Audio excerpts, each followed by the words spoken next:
Olá, tudo bom com você? Eu sou Débora Galhardi, jornalista e apresentadora deste podcast aqui, que eu tenho a honra enorme de fazer parte, que é o Chave Mestra Podcast. Por aqui eu entrevisto os nossos escritores da editora Chave Mestra e você já está conferindo aqui ao meu lado mais uma de nossas escritoras. Daqui a pouco eu vou apresentar, porque eu quero primeiro apresentar o livro. A gente está falando aqui com ela, que está no capítulo do livro Vozes da Neurodiversidade, que ficou lindo como sempre. A editora sempre de parabéns, não só por capa, por designer, por texto, conteúdo, mas todo mundo que está aqui dentro, porque vocês são selecionados, os nossos escritores são selecionados aqui a dedo, muitos são indicados por outros escritores, então a gente começa aqui a ter tanto conteúdo bom, de tanta gente boa já no bastidor, que depois para trazer aqui no livro é muito fácil. O difícil é para eles depois ter que escrever pouco, viu, gente?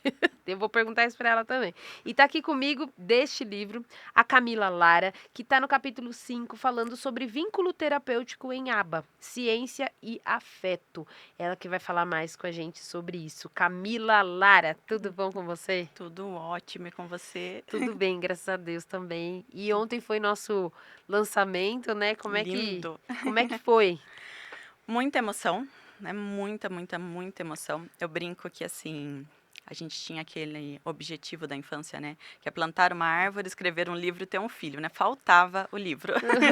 Pronto, não falta Não mais. falta mais, então é muita emoção mesmo. É emoção pela escrita, né? É algo muito pessoal. E por ver a magnitude desse trabalho, né, a quantidade de profissionais, a quantidade de informações valiosas dentro desse trabalho Ótimo. é gigante, é Que bom. inenarrável. Que bom.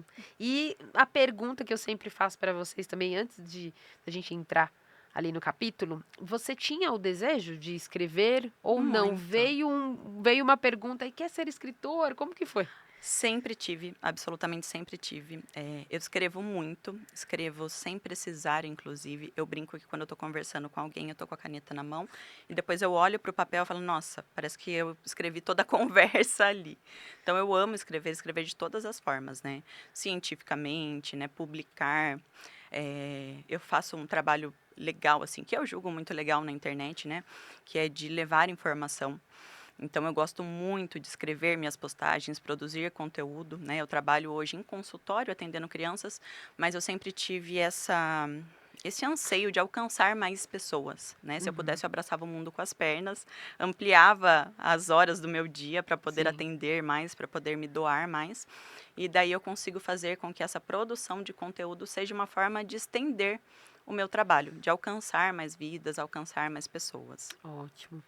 E o que que você trouxe para o capítulo? Na verdade, quando você foi convidada pela editora, quem que te convidou em falar Foi nisso? a Ana Ana Cristina. Cristina? Isso. Tá. Então, um beijo para Ana Cristina, também que você fez o convite. Eu tenho certeza que elas sempre batem o olho assim. Eu falo que essas meninas e meninos também que estão com a gente sempre batem o olho. Eu não sei o que que eles veem, mas quando eu vejo aqui para entrevistar, eu falo quanto conteúdo. Ai, que Porque legal. realmente eles já têm toda uma percepção ali. E muitos às vezes nem veem só no Instagram. Uhum. Muitos são indicações, então quando traz aqui pra gente, que eu sou o final, eu falo que eu e o José aqui nos bastidores, a gente é a finalização de tudo, então a gente já conhece tudo pronto, né? Uhum. Eles não, eles que lapidaram, foram atrás de vocês, conversaram, fecharam um capítulo, e isso é muito legal, porque eles visualizam esse diamante mesmo, essa pedra que muitas vezes já não está mais bruta, mas já está lapidada, mas está escondida. Que Já legal. está lá escondida e a gente traz para cá. Porque traz notoriedade o livro, Sim, quer sim ou não. Ele sim, traz também esse posicionamento diferenciado, né? com Você certeza. sente que com essa escrita você vai conseguindo abrir mais portas Com também, além do que certeza. você já faz o trabalho? Com certeza mesmo, né? Como eu falei, é um anseio muito grande de alcançar mais vidas, né? Então, eu tento fazer isso de diversas formas, né? Eu tenho cursos lançados, supervisões, mentorias, Ótimo. palestras, né? Trabalho muito com formação continuada, principalmente em redes de ensino. Então, eu vejo o livro também como um desses braços, né? De alcançar mais vidas, alcançar mais pessoas, levar conhecimento, né?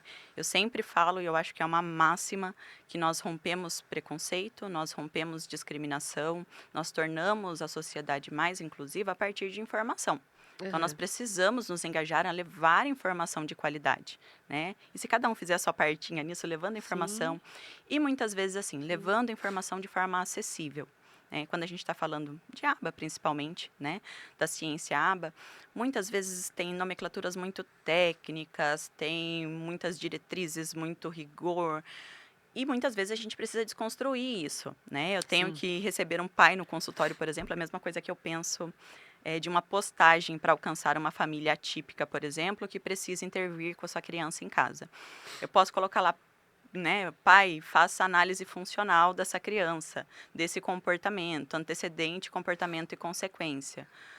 Vai ser muito técnico, mas eu posso acolher essa família, eu posso traduzir isso de uma forma mais leve, perguntar o que acontece quando a criança emite esse comportamento, em que situação que ela emite isso, e depois, como que é? Você percebe que é quando ela está mais nervosa, na presença de alguém, depois vocês acabam cedendo alguma coisa, enfim. Então é uma forma da gente traduzir aquilo que é fundamental e é eficiente, né? Uhum. A aba tem evidência científica, né, para tratamento do transtorno do espectro autista. Então, é uma proposta segura, cientificamente embasada. É aquilo que tem mais resultado interventivo, mas ainda assim é muito técnica, né? É tão robusta que acaba ficando longe do pragmático. Tá. E a gente precisa trazer para o pragmático para a família. O que fazer de fato? Não só conceitos, mas o que ela vai fazer com essa criança? Uhum. O que ela precisa fazer para ensinar um novo comportamento ou para evitar comportamentos inapropriados e desadaptativos. Então, eu gosto muito dessa proposta de traduzir ciência e torná-la acessível para o público. Sim. E isso é uma forma de tornarmos a sociedade mais inclusiva, né? Ótimo. E quando você traz esse tema, eu gostei bastante quando eu li, a gente estava conversando aqui nos bastidores.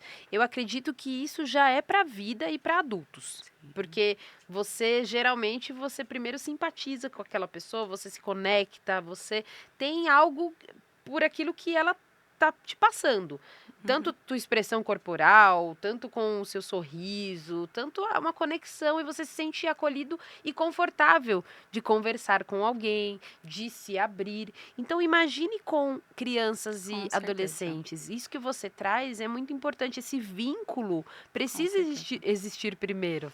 Exatamente. E daí ainda continuando, né? A aba é uma ciência, então ela é muito robusta. Muito robusta. E se a gente se apegar só a esses critérios científicos, ela fica fria. Eu tive uma experiência, inclusive, na faculdade, né? Porque a minha história com a ciência aba é a seguinte. Vou contar, mas acho que vai valer a pena esse trecho, Sim, viu? fica à vontade. A minha formação inicial é pedagogia, depois eu fiz psicopedagogia, neuropsicopedagogia, psicomotricidade, educação especial e inclusiva, e fui me aperfeiçoando. Fiz pós-graduação em transtornos e dificuldades de aprendizagem e comecei a atender o público atípico. E muitas crianças autistas chegaram, né? Também fiz pós-graduação em transtorno do espectro autista, de acordo com a demanda que me apresentava, né? Fiz especialização em aba e eu costumo falar que assim, a minha primeira especialização em aba foi quando tudo era mato. Eu falava lá na minha região, que eu sou bem do interior, né? Que eu trabalhava com ciência aba, as pessoas, mas o que é isso? Eu explicava que tinha evidência científica, que era para tratamento de autismo, mas ninguém sabia ainda. Na minha época, não tinham profissionais especialistas ainda na minha região. Né? E isso foi amadurecendo em mim, né? A necessidade de trabalhar com esse público, porque não tinham profissionais que trabalhavam com esse público. Inclusive, a busca da psicologia se deu por esse motivo, porque as minhas crianças não tinham psicólogos especialistas e muitas vezes acontecia de eu encaminhar, né, uma criança para atendimento psicológico e os profissionais falarem que não podiam trabalhar com aquela criança porque ela não era verbal, ela não falava. E eu fui buscar a Uhum. psicologia, né? E durante a faculdade de psicologia, eu lembro muito que eu falava para as pessoas: se especializem em infância, em aba, porque a gente precisa muito, porque as crianças não têm atendimento e precisa tanto na identificação de um nicho, né? No meu caso, é uma motivação de vida, né? Mas eu sei que muitas pessoas veem como nicho também, porque é uma ascensão da área também. E eu falava para as pessoas e muitas vezes eu ouvia: não, mas comportamental nem é psicologia. Psicologia é aquilo que é mais da emoção, do sentimento, e a proposta comportamental, ela ignora sentimento, ela ignora emoções, ela é fria. Exato. E eu falava: não, gente, Imagina, eu falava, nossa, eu torcia para alguém um dia chegar na minha sala de atendimento e ver eu rolando com uma criança, brincando, fazendo cosquinha, e a partir disso conquistar o contato visual dela. E esse capítulo foi muito pertinente justamente por causa disso, porque eu precisava explicar para as pessoas que aba é ciência e que aba também é vínculo, que tem sim segurança, rigor metodológico, procedimentos, protocolos, ela é muito alinhada com aquilo que você precisa fazer. Para ser aba de verdade, você precisa seguir aquelas diretrizes. Porém, não é só isso, né? O vínculo é Ótimo. importantíssimo. Um terapeuta que siga regularmente, assim, de forma fiel, fidedigna aquele protocolo, mas não estabelece vínculo com a criança, com o seu aprendiz, com o seu paciente, enfim, ele não consegue resultados. Ele não consegue, porque é preciso esse vínculo. E o que é o vínculo para trabalhar interventivamente com uma criança? O vínculo é você falar a linguagem dela, e a linguagem da criança é o brincar. Exato. É você saber brincar com a criança, é você olhar nos olhos da criança, você validar suas emoções. Você vai precisar fazer análise funcional de comportamentos, entender o porquê daquele repertório comportamental, identificar o que aquela criança precisa aprender, o que a gente precisa extinguir, né, comportamentos desadaptativos, mas a gente precisa que a criança goste da gente, e goste do espaço, e goste da terapia. Muitos pais chegam até a clínica e, assim, às vezes a gente até não é nenhum julgamento, né? Mas muitas pessoas acham que o pai de uma criança autista, a mãe de uma criança autista, já sabe tudo sobre autismo. E muitas vezes não. Então a gente pega pela mão, vai ensinar tudo ali, o que é o transtorno do espectro autista, por que vamos trabalhar com aba e por que pai, mãe, responsável, cuidador, por que eu preciso que você saiba o que é aba, que você também participe da terapia. Porque eu, sozinha ali, por 50 minutos que seja dentro do consultório, eu não faço milagre. Eu preciso estender isso além da clínica. Então, a gente vai explicar para os pais, né, o que é essa ciência aba, e geralmente eles perguntam assim, Cá, mas o que a ciência aba ensina? E eu respondo sempre, o que a criança precisa aprender. Não existe um protocolo fixo. Ótimo. É aquilo que a criança precisa aprender. O que ela precisa? Às vezes a mãe fala assim, ela não sabe ler e escrever ainda. Tá, mas isso é tão relevante para o desenvolvimento dela? Para a qualidade de vida, para a dignidade dela? Será que antes ela não precisa se alimentar sozinha? Será que antes ela não precisa apontar alguma coisa? Porque São as apontar prioridades também. Exatamente, habilidades básicas. Antes a gente precisa trazer comunicação funcional para essa criança, fruição no brincar, que é sentir prazer brincando, interesse pelo outro. Essa criança ela precisa, antes de mais nada, desenvolver essas habilidades básicas, mas antes mesmo disso, ela precisa de vínculo. Então, fala, essa criança vai aprender o que vai trazer relevância social para a vida dela. Eu sei que os pais têm um rol de expectativas, né? Muitas vezes falam, eu quero que ele leia, escreva, que faça faculdade. Eu falo, calma. A gente vai analisar o que vai trazer mais qualidade de vida e dignidade para essa criança. Muitas vezes primeiro, é um né? desfraude, né? Vai trazer Exato. dignidade para essa criança. Muitas vezes são crianças grandes, precisam disso antes de qualquer outra coisa. Mas antes mesmo da gente colocar como objetivo, e isso as minhas cursistas, as minhas supervisionandas sempre questionam, né? Não estou conseguindo alcançar os objetivos. Mas o vínculo está estabelecido? Como assim o vínculo? O vínculo, essa criança gosta de você? Às vezes elas falam assim, ela sempre entra chorando na sala, não quer brincar, tudo que eu ofereço a criança não quer. Eu falei assim, então para tudo. Para de fazer cheque aí nos objetivos, nas suas metas, e antes conquiste essa criança. Ótimo. Né? A gente tem um conceito na ciência aba, que é o de reforçador, né? E o que é o reforçador? Reforçador é tudo o que acontece após a emissão de um comportamento, né? E que leva esse comportamento a acontecer com mais frequência. Eu dou sempre um exemplinho assim, por exemplo, eu falo muito. Já deu para perceber, né? Mas que bom, né, gente? Já pensou a gente fazer um podcast com quem não fala? E eu falo Que bom, e muito, fique à muito, vontade. muito mesmo, eu domino. Domino nos casos de monopolizar aqui a fala. Eu falo muito. Com isso, a garganta seca, né? Sim. Então, vamos pensar, isso daqui é um estímulo, né? Minha garganta secou, o meu comportamento é tomar um gole d'água e a garganta alivia. Né? Então, todas as vezes que a minha garganta arranhar, eu vou tomar um gole d'água. A água, o alívio que ela proporciona, ela aumenta a frequência desse comportamento acontecer, de tomar água, na presença da garganta arranhando. Tá. A caixa de Skinner é mais ou menos assim, uma hora a gente fala sobre isso. Então, por exemplo, a criança teve um bom comportamento, você olhou, sorriu para ela muito bem. Isso aumenta as chances daquele comportamento acontecer, se esse reforçador social for o reforçador dela. Se a criança gosta disso, Ah, né? tá. Então, às vezes, os pais falam assim, ah, mas eu vou adestrar, eu tenho que ficar dando alguma coisa para a criança. Eu falo, não é bem assim. Nós temos os reforçadores arbitrários, que são coisas que nós inserimos ali no contexto, mas nosso grande objetivo é utilizar dos reforçadores naturais. Então, eu preciso ser o reforçador dessa criança.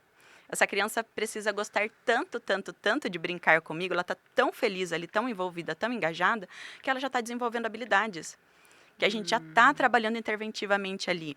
Eu não preciso, por exemplo, aponta o doce para você ganhar. A criança apontou, ganhou o doce. Você pode trazer qualquer outra proposta depois que você já está vinculada com a criança, né? Aponta aqui para a tia qual que é o cachorro. A criança apontou. Ela já está gostando de brincar com você. Muito bem, parabéns. E a gente está generalizando essa habilidade de apontar. Nossa, mas apontar é tão pertinente? É, porque se a criança não sabe solicitar, como que ela vai pedir algo? Geralmente com comportamentos desadaptativos, gritando, chorando. Daí ela aprende a apontar e substitui esse comportamento. Isso é desenvolvimento. E isso é relevância social. Ótimo. A gente pegou um comportamento desadaptativo que levava a criança, paz, contexto, família, sofrimento, e substituímos de forma funcional, modelando esse comportamento por algo que funciona. E por isso que a gente tem que ter, e quando eu falo a gente no sentido da família, que você falou, porque a gente tem a sensação, que você estava até dizendo, não é um julgamento, mas é a percepção, é a gente ter uma sensação de que é pai de um TEA, é o pai Uhum. de uma criança ou um adolescente atípico, e ele já sabe tudo, muito pelo contrário, que às vezes, e aí Uhum. você pode até falar disso também, chega no consultório alguém que está tão cansado que começa a fazer de tudo. E aí é Exatamente. onde mora o perigo também. Porque Uhum. se esse pai e essa mãe ou esse cuidador não tem essa noção de Sim. como é feito, ele vai fazendo do jeito dele, por quê? Porque ou ele não tem tempo, ou ele está passando vergonha no meio da rua, Uhum. ou ele quer resolver o problema dele. E aí ele começa a inserir ou dar estímulos errados para aquela criança. Com certeza. Então, com certeza para você, e você pode falar, Camila, chegam esses pais que estão perdidos, Sim. que não sabem muito bem o que é a síndrome, o transtorno do espectro autista, mas também chegam, além de muitos que podem saber, já estão fazendo tanto, eu não Sim. consigo, Camila, ele chora, ele grita, ele me morde, enfim. E é uma realidade, assim, tanto pela ótica científica, quanto pela ótica, vamos pensar assim, do contexto mesmo Uhum, cultural, tá? O que eu costumo falar, assim, que os pais, eles estão sobrecarregados. E é muito difícil você exigir algo de pais sobrecarregados. E o vínculo, nesse capítulo em especial, a gente fala sobre o vínculo com o paciente, né, com a criança. Mas eu não posso deixar de mencionar aqui o vínculo com a família. A família precisa confiar em você. A família precisa se sentir acolhida por você. E não é algo que a gente vê de forma tão comum, né? Como se tornou um mercado, a gente vê que muitos profissionais prestam serviço de forma técnica, mais fria. né? E Uhum. tem que ser técnico, tem que ser científico, tem que ser seguro, mas o vínculo precisa prevalecer, né? Você precisa confiar. Eu falo como mãe também, a gente precisa gostar, confiar no terapeuta do seu filho, né? Você está deixando ali sua joia mais preciosa, não tem como você não ter vínculo com ele. E daí parte desse vínculo vai nascer dessa relação. A relação da paciência, de ensinar, de esclarecer. Tanto uma família que acabou de receber o diagnóstico, que precisa das suas orientações, precisa de um pontapé inicial ali, olha o que vocês vão fazer agora.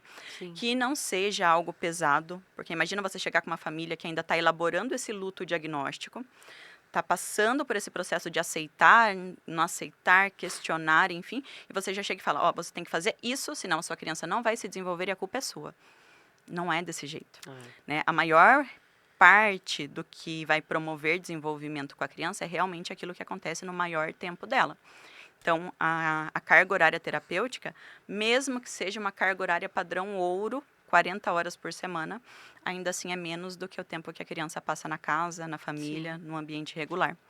Então, nós precisamos sim orientar esses pais, orientar a escola, alinhar procedimentos, né? Tivemos Sim. uma vitória essa semana sobre a questão dos ATs nas escolas, Legal. sobre a questão da educação especial e inclusiva dos profissionais serem capacitados. Então, isso também torna, né, essa necessidade um pouco mais real, né, do que a gente precisa. E só te cortando, mas para você complementar, porque eu falo, quando eu entrevisto vocês aqui, vocês vêm cheio dos medicays, explica para quem não sabe o que que é o AT. Ah, tá. O AT é o acompanhante terapêutico. O Ótimo. atendente terapêutico, acompanhante ou atendente, né? É um profissional que vai acompanhar a criança nos ambientes naturais dela, na casa ou na escola, né? Como eu falei, nós tivemos uma notícia essa semana, tá fresquinha, fresquinha ainda, de que o AT é um profissional de saúde que, inclusive, os planos de saúde têm que custear dentro da escola. Por quê? Porque eles ajudam a generalizar as habilidades em ambiente natural. Por exemplo, vamos pensar que eu, enquanto terapeuta, vou trabalhar habilidades sociais com o meu paciente. Eu tenho um contexto muito pequeno, porque eu não tenho como trabalhar no mesmo ambiente da escola, né? Não posso deslocar a terapia todos os dias para a escola, mas o AT pode. Né? Então, eu posso fazer essa formação, essa supervisão desse AT, essa capacitação, e daí ele vai atuar junto com a criança, auxiliando naquilo que ela precisa e desenvolvendo habilidades em contexto natural. Então, aproveita o momento da casa, da refeição, da escola, do intervalo, brincando com os coleguinhas, né? Para desenvolver habilidades, para auxiliar essa criança nessa intervenção em ambiente naturalístico. Ótimo. Então, É mais essa uma vitória. muito, nossa, grandiosa, grandiosa, grandiosa mesmo, né? Isso vai beneficiar muito as famílias, as crianças. As famílias por causa disso também, né? Como eu falei, muitas famílias chegam na clínica cruas, assim, ainda estão elaborando o diagnóstico, e daí você chega, você tem que falar para ela, e não tem que falar, veja bem. Mas muitos profissionais acabam falando de uma responsabilidade exacerbada ali no manejo comportamental da criança, que ela nem está preparada ainda. Então, isso acaba se tornando um peso, um sofrimento para a família. Principalmente quando a mãe, o pai param e falam assim, nossa, eu estou fazendo tudo errado. Daí vem a culpa, deixei demais na tela e fiz isso e fiz aquilo. É um sofrimento. E não, essa família precisa estar bem. Eu repito muito para as minhas mães, vocês precisam estar bem. Se vocês não estiverem bem, a criança não vai estar também. Então, assim, da carga horária interventiva, destina uma para a sua terapia também, para o seu lazer, para o seu cuidado mental. Acho que tem um capítulo aí falando também sobre o cuidado dos pais, muito bem escrito, inclusive. Ótimo. Só que tirando essa parte dos pais que chegam e precisam desse acolhimento, dessa orientação, tem também, né, os pais que acabam, tipo, já estão um tempo, já são esclarecidos, mas eles acabam não conseguindo justamente devido a essa demanda. Né? Então, é cansativo. Eu tenho uma historinha que eu conto, e eu falo assim, nenhum profissional está isento disso. É uma história de Camila e Benjamin, né? Benjamin é meu filho de 10 anos. É eu chegando no mercado com ele quando ele tinha uns 3 aninhos, naquela correria da hora do almoço, né? E é aba puro, tá? Chegando naquela correria para pegar ele, para pegar um pacote de brócolis, para daí a gente fazer almoço. Tá. E ele educadamente passa no corredor de chocolate e fala, mamãe, me dá esse chocolate. Só que a mãe, né, na correria, fala, não, filho, agora não. Hora do almoço. Veja bem, à luz da análise do comportamento. O estímulo foi o chocolate, o comportamento foi pedir, consequência foi a negativa, né? Então ele não conseguiu nada pedindo educadamente. Esse comportamento vai se repetir? Só que daí, né, do alto da maturidade dos 3 anos de idade dele, o que ele faz? Ele usa as ferramentas que ele tem. Ele grita, esperneia, se joga no chão e você já está constrangida ali. E daí você pega o chocolate e fala, pega esse chocolate e fica quieto. Pronto, resolvido. E isso acontece com 99,9% das famílias, né? Típicas e atípicas. Típicas e atípicas. Mas vamos pensar na análise do comportamento. Quando ele quiser alguma coisa novamente, qual comportamento que ele vai utilizar? Aí vai chorar, vai espernear. Porque funcionou. Análise funcional é justamente você entender para que serve um comportamento. Funcionou ou não funcionou? Para que ele serve? Funcionou? Se o grito aproxima mais a criança do objeto que ela quer, da coisa que ela quer, do tangível que ela almeja, ela vai utilizar o grito. E quantas famílias estão exaustas e cedem aos gritos? Daí como que eu vou chegar para uma mãe e falar, mãe, ela fala assim, a criança está entrando muito em crise, está gritando muito. E o que vocês fazem quando a criança grita? A gente dá aquilo que ela quer para ver, né, para tentar parar. Então, na tentativa de ter um minutinho ali de paz, muitas vezes, né? Sim. Parar aquele choro, você vai reforçando Vai reforçando. comportamentos inapropriados. Tá, mas Camila, agora eu vou aproveitar. Já vou perguntar. Meu Deus, quase no final do nosso podcast. Mas tem pergunta aqui. Tá, e o que aquela mãe, aquele pai poderia fazer naquela hora, então? O que é o indicado? Porque aquela Olha, criança, a Camila saiu com o Benjamin. Benjamin, ele pediu um chocolate e de repente a mãe ou não tem dinheiro, ou não quer comprar, ou tá na correria. O ideal é conversar com essa criança. Exatamente. Daí a gente sempre vai usar a estratégia do nível de compreensão dessa criança. Se é uma criança verbal, se é uma criança mais madura, enfim, Ótimo. entender o que a criança consegue entender nesse momento do que eu posso explicar para ela. Né? Ótimo. Eu falo que alguns nãos são inegociáveis e as crianças elas têm uma alergia enorme a não. Né? Nós também, a gente não gosta muito, né, de Exato. negativas, né? Mas as crianças mais ainda, por causa da imaturidade, do nível de desenvolvimento. Então, é comum, é normal, é esperado, né, que uma criança pequena, diante de uma negativa, chore. Você pode acolher essa criança e manter o seu não, se realmente naquele momento for algo inacessível, algo que você não pode ceder, por exemplo, né? A criança quer tomar água sanitária, vai ceder porque ela está chorando? Não. Não, é não. Eu entendo que você está frustrado, mas não pode. Depois que a criança se acalma, você explica. Olha como isso não tem sentimento, tem emoção, tem a perspectiva da criança, tem validação. Como que você vai falar que aba não é sentimental, não valida as emoções? Olha isso, né? Exatamente. Então a gente já quebra com esse preconceito, né? Com essa polêmica em relação à aba ser robotizada, mecânica, transformar a criança em robozinho, de forma alguma, né? Inclusive, né, um dos preceitos é a gente falar a linguagem da criança. O que as famílias podem fazer nesse caso é justamente isso, acolher, validar a criança, mas não ceder se não for possível. Sim. Tá, isso já aconteceu recorrentemente, né? E a criança pediu funcional. Vamos pensar, uma criança que nunca pedisse, né? Uma criança que não apontava, que não pedia. E um dia específico, a criança no mercado aponta para o chocolate e faz dá. Daí, mãe se vira e dá. Por quê? Porque é um comportamento que provavelmente foi trabalhado na clínica, foi modelado na clínica e a criança está generalizando. O que é generalizar? Pegar aquelas habilidades que foram trabalhadas no contexto, no setting terapêutico, e usar na vida. O objetivo da terapia é esse. Então, se a criança fez isso no dia a dia, pela primeira vez, imagina, ela merece esse chocolate. Exatamente. E já leva um para terapeuta também, já leva um para equipe. Eu queria muito ficar com você muito tempo, Camila, porque assim, você pode achar do que você falou ali, eu falo demais, não sei o quê e tal, mas eu gosto porque eu acho assim, quando a gente traz aqui, não só pelo tempo de podcast, não, é que eu acredito que quando as pessoas falam e falam muito, com um brilho nos olhos, que é o que você faz, é porque elas amam o que fazem. Sim. E realmente você, falando como você fala, da forma como você fala, e ainda com esse tema, vínculo terapêutico, não tem como não dizer, e eu me arrepio, eu falo mesmo porque eu sinto muito as coisas.